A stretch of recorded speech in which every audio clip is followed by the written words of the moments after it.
Have you ever walked away from a meeting thinking, I was clear, so why does something feel off within the team or with yourself? Tasks were explained, expectations were set with the upcoming projects, and yet the team feels quiet or hesitant, maybe even disengaged. Not necessarily that someone pushed back, but no one asked questions, but somehow alignment still didn't land. Like, what?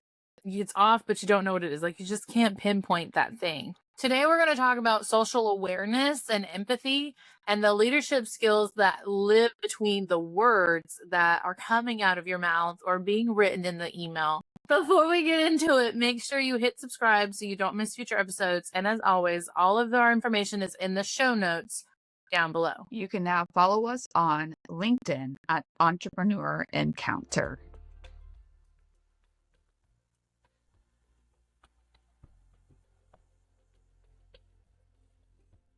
Yeah, I've led meetings when no one said anything.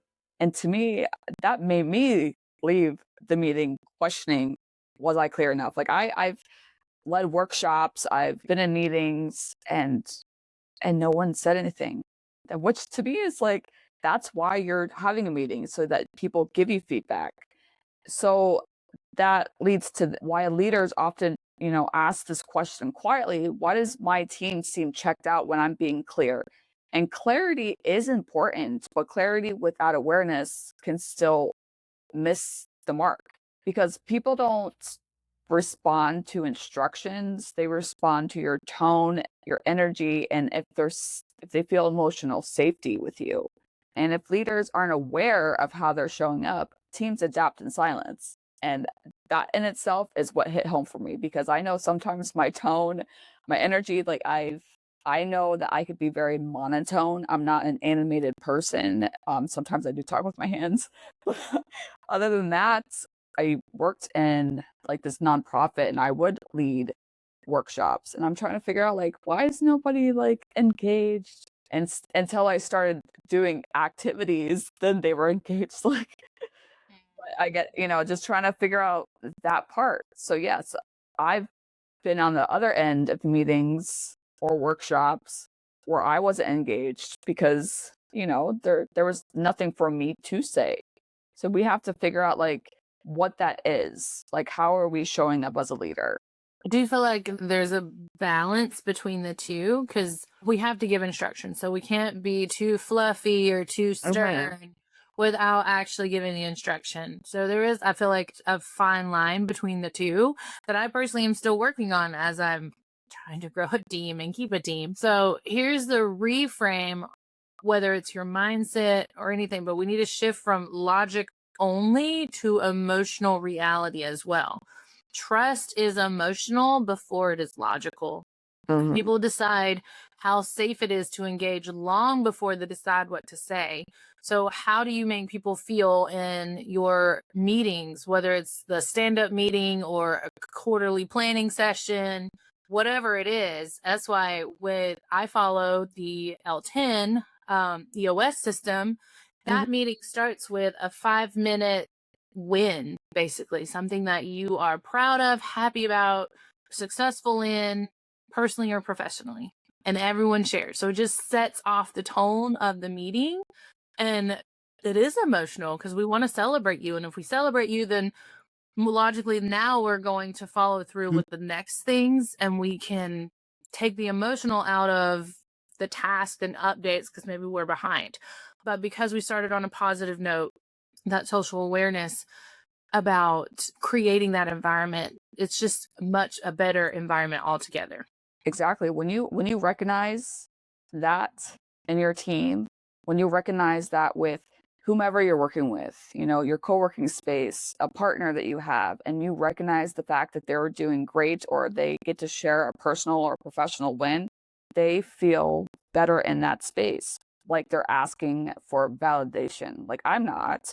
Knowing the fact that I get to say it out loud, like, hey, I won this or I did this and I feel great about it. Like, and sharing that, it's great to be able to do that. So you want to make sure that you're making whomever's in your space feel safe. social awareness is the ability to notice what isn't being said. Social awareness is the ability to notice what isn't being said. It's the pause before someone answers, the shift in energy, the questions that never get asked. Empathy helps you interpret those skills without making it personal. I think social awareness also starts with observation. I know we've talked about it a little bit before with regulating ourselves and just pausing, but pausing to observe as well really can make a big difference. We're not jumping in to fix something. We're not filling silence too fast. And I'll raise my hand for that one. I do not like awkward silences. So even during our weekly mastermind at the co-working space that I'm a part of, like if the person leading the meeting that week is asking a question and no one answers in like 5 seconds, I'm like, I got something. Oh yeah, I didn't. But I do pause for at least 5 seconds. I don't like rush to answer, but I don't do awkward silence. So it is also helpful during moments like that, but to notice who's quieter than usual, because there's always like the same people that like to share in a good way. We love learning from each other, but taking that pause before I speak, who isn't answering like they normally do? Who has stopped contributing? Who is, or if you're in a team meeting, who is agreeing quickly but then never follows up? These are signals, not necessarily problems, but they're signals, and you have to learn how to read them, because someone that's quieter than usual, maybe they're having a bad time personally, maybe a client was mean to them and they haven't shared it with you yet. You don't know, but we have to figure that out. And that kind of starts with asking questions, but also being aware and observing your team, your network, everything. I was in several meetings before I started my business and one of the jobs that I had. And I used to contribute a lot in the meetings. I used to speak up and say things, and then I stopped because nothing that I said apparently did not matter. And so I was like, I'm not going to show up in these meetings anymore to give feedback or give like my 2 cents on certain things, because I honestly felt like I was brushed off to the side. But what's so funny is that somebody maybe months later came up with the same idea, same suggestion, and that feedback was taken, the leadership ran with it and went along with it. So it's like, to me, and that is a perfect example of like why one team member that used to show up all the time is now not engaged, doesn't want to give feedback, because it's like I don't I don't want to compare it to this, but like comparing it to like, when you're in elementary school and then like you're the kid that's left alone by themselves on the bench because nobody wants to play with them anymore. Like that's, Yeah. you know what I mean? So, and I knew that by the end of my time there, I knew it wasn't me, because leadership sucked in that spot that I was in. So it's like you have to be aware of the people that are around you, because if there are signals and you're ignoring them, then you're not there for your team. Your team is not feeling safe with you. Yeah. Well, and then that's where you were saying earlier, they start to transition in silence, or what's it? I love my brain. Adapt in silence. And Okay. sometimes that adaptation looks like no longer being a team player. They're just clocking in and out. They're not really there for the success of the organization, or they're adapting to find another position. Like it could be a variety of things. And then now you have high turnover rate, which is also costly in the long run, because you have to pay to train someone. You have to pay to search for a new candidate. Like there's a lot of costs that go involved with that, when as leaders, if we just take a few moments to read the signals of our current team, long-term longevity is amazing in multiple ways, multiple Yeah. reasons. So let's segue. Let's talk about something that gets confused a lot. And I know we've had previous episodes over the years about this, but empathy is not over accommodating. Empathy doesn't mean we're lowering our standards or avoiding accountability. It means that we are understanding how someone experiences the work without carrying it for them. And I know that's really hard for me. I have a hard time letting go of things. So we're working on that. That's the thing that I am working on going into 2026, is not 90% of the work and letting them only do 10. I need them to do a lot more than that because I have lofty goals.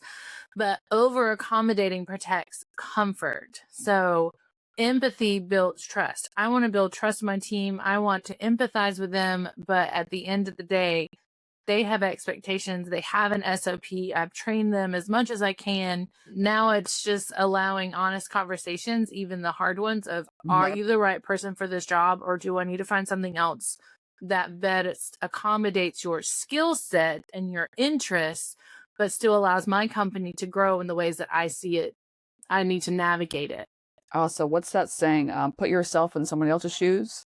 Yes, walk a mile in someone else's shoes. Yeah, you never know what someone else is going through. And I mean, yes, for example, right? So somebody's task is due today. Like there was something that was due today, but then it wasn't turned in. And then so now you're like, okay, what's going on? Do you fire them right off the bat? Like this person didn't get their task done? Or like have a conversation with them and see what's going on. So one of the team members I have on one of my teams, there was like, I think there was 2 tasks that were late. And I said, hey, just wanted to get an update on this. That she was pregnant? He became a dad. Oh. Yeah. So there was a couple assignments that were due, I think last week. And I just like, in the Asana's like, hey, just wanted an update. Like, do you have, like, what's the status on this? It wasn't saying like, hey, this is due. Like, I wasn't like mean about it. I just wanted to get an update. And yeah, so his wife had a baby and we didn't know this, which is, it is fine. Like you're a contractor. Like I mean, some people are not open about certain things and that's fine. And I'm all like, oh, that totally makes sense. So instead of saying, hey, like we don't want you as a contractor anymore just because you missed 2 days. And this is why we set tasks for due dates that are 2-3 weeks in advance. So things get done and we have that time to accommodate certain things. So this is why that you need to have conversations with people, show empathy. Yes, your team needs to hold themselves accountable for things that they need to do, but just because somebody was late clocking in, just because the task is a day late, you can't just assume the worst and just say, hey, like, I don't want you on my team anymore, Like, yeah. Well, and then learning opportunity, like this is where the accountability comes in. If you have personal things that are going to be pulling your time or attention, let your team know. And I don't know, like this is a lot of guessing. I don't know if this is their first kid, so he thought he could totally manage it, or, he's done this before and not other kids. Was like, what's one more? Because as mom of 5, what is one more at this point? But there's always a shift, whether it's your first kid or your 5th kid. Yeah. There's always a slight shift, no matter what role you have, mom or dad. And just let your team know. Oh, goodness. Okay. Psychological safety doesn't mean that everyone feels happy all the time. Again, just like we've talked before, like we're not supposed to be calm all the time. We're not going to be happy all the time. If you are happy all the time, I'm concerned. And I want to start thinking you're wearing a mask and internally you're not regulated and you need support.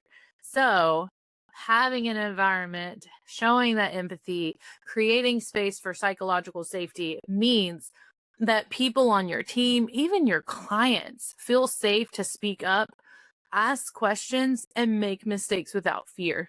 Leaders create that safety through consistency, curiosity, and regulation. So what you do, just like a ripple effect into everywhere else in your business, asking questions, getting curious, not can I do this, but how can we achieve this big goal? How can we navigate through this big goal without stress or with minimized stress? Because without stress is already not a smart goal. It's unrealistic. And then how can we consistently show up and do the things that we need to do when we know life is going to get in the way? If you have kids, whether you homeschool or they're in traditional school, like you have a calendar of days off, when summer break is and is not, like we can consistently plan our tasks around the navigating parts and the moving parts that is having children. Or if you are taking care of aging parents and they have lots of doctor's appointments, those are already well scheduled out. Make sure they're on the calendar. So when you review each week with your team, hey, I will not be in the office, so we need to adjust. Are you going to be speaking a lot this year? You're going to be doing more PR things. Those are also already on the calendar. Make sure they're there and make sure your team is aware of them. Make sure your clients are aware of them so that they know it won't be you emailing. It might be someone from your team emailing, but please do not disregard it, because that's going to keep projects and timelines moving forward consistently and keep everyone regulated to the best of their ability, so that no one feels like they need to shut down, rush, or dismiss any concerns. The teams are, you as a leader and your team can respond with openness instead of defensiveness. They can lean in to you and your guidance on how to best accomplish the things that you have in the works. So, we can put this into practice. I want to preference when we say team, it doesn't necessarily mean that you have to have a whole set of people on your team. Like Dana and I are in a team. You can have your, somebody that's working, your business partner. You can have one person on your team. So anybody that's in your space, like your clients is part of your team, your networking group is part of your team, whomever that you have in your workspace and in your space, I would consider a team. So what can leaders put into practice? You can ask open-ended questions and wait, let silence exist without rushing to fill it.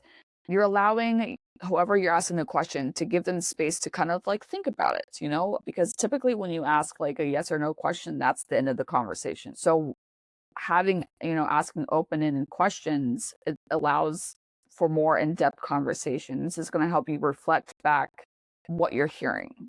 So why are you having a bad day today?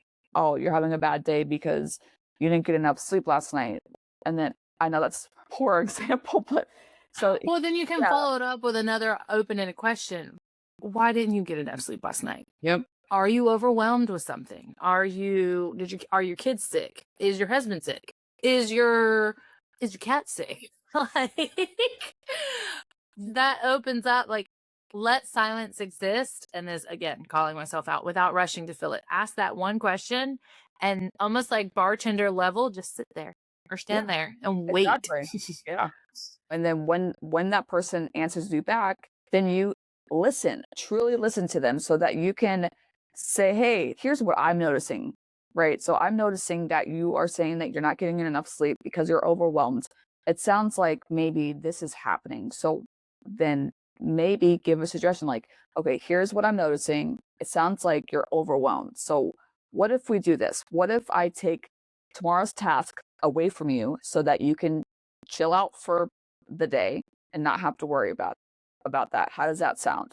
So like it's like this, going back and forth, ask that open-ended question and then come up with a solution to reflect on what they're saying. Because when you're aware, like asking open-ended questions helps with awareness, helps with empathy, because you're going to be more aware of how you are and how you react to things. Because if somebody says to me, like, if I'm like, how are you today? And they're like, I'm really tired. I'm like, okay.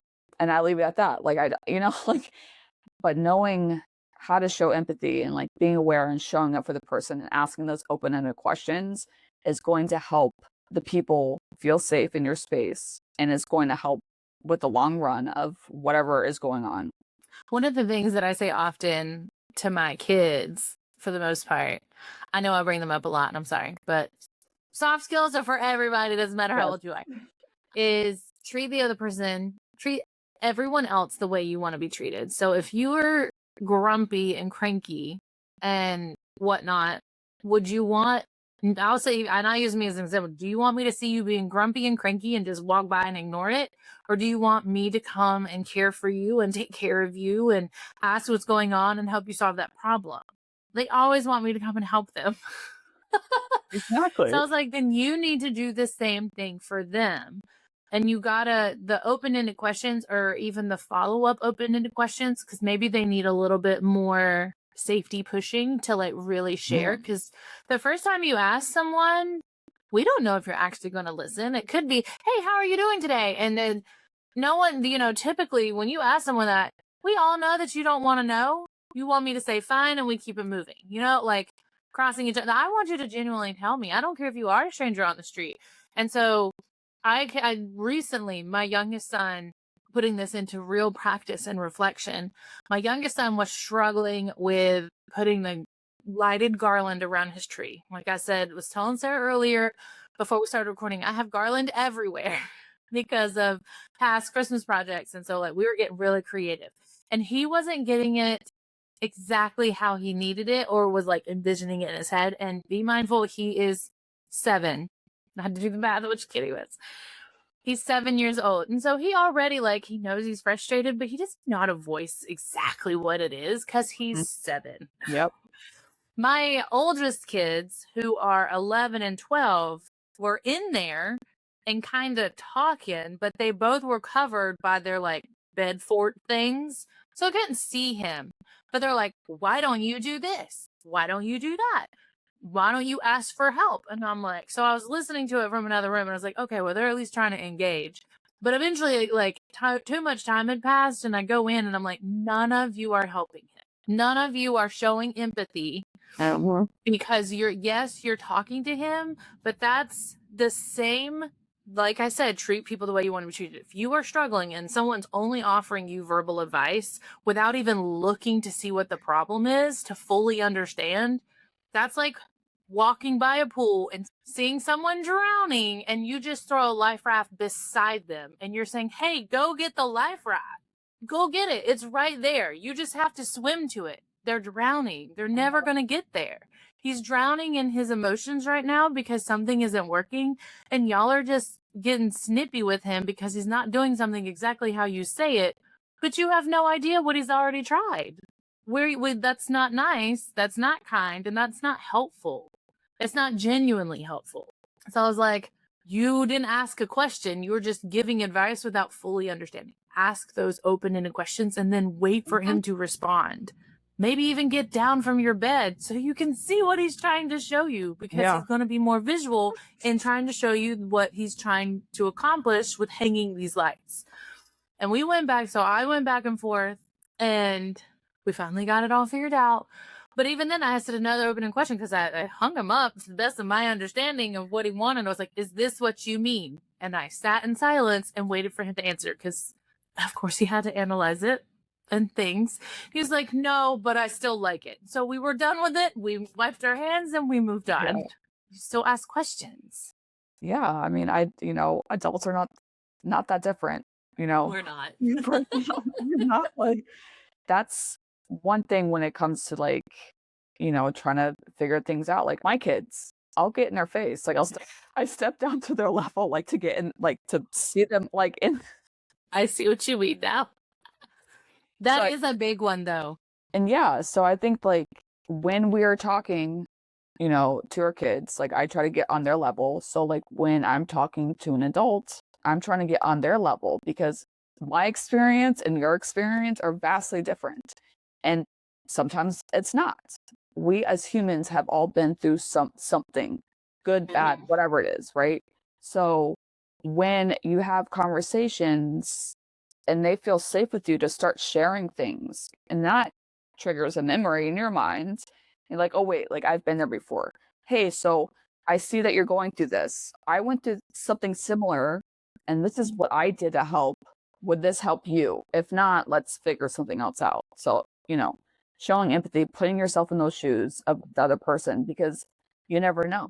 You never know what that person's going through. And it's so weird when people that have been in your shoes do the complete opposite thing. So I'm not going to get too much into it, but long story short, when I was working in a place I used to work at, my boss got mad at me because I called out of work 3 times in a row because my kid was sick. Mind you, she has kids, and she was not putting herself in my shoes. She was doing the complete opposite. It's like sometimes we're never going to truly understand everybody's mindset, but this is why I'm very open to having conversations. So having an open dialogue with people that are in your space helps tremendously. So through all of that, good and bad and hilarious, here's something for our listeners to reflect on. When your team goes quiet, what do you assume? and what might change if you got curious about that silence instead of making assumptions. Yes. Be curious. I'm always curious. I ask a lot of questions. Yes, we both ask a lot of questions. People don't just listen to what you say, they respond to how safe they feel around you. Whether you're growing your visibility through Pinterest marketing or streamlining your podcast operations and team management, we help you build systems that work for you and not against you. As always, all of our information is in our show notes. Until next time. You can now follow us on LinkedIn at Entrepreneur Encounter. Thanks for spending time with us today. If something in this episode gave you a fresh perspective, share it with a friend or send us a DM. We love hearing how these conversations land with you. And if you're curious about how soft skills can support your next season of growth, we each have more resources to share. You can find Dana on Instagram at danas.desk.nc for Pinterest strategy and intentional marketing. And Sarah at UR Remberts for team development, business leadership, and podcast support. Until next time, keep leading with purpose and growing with intention.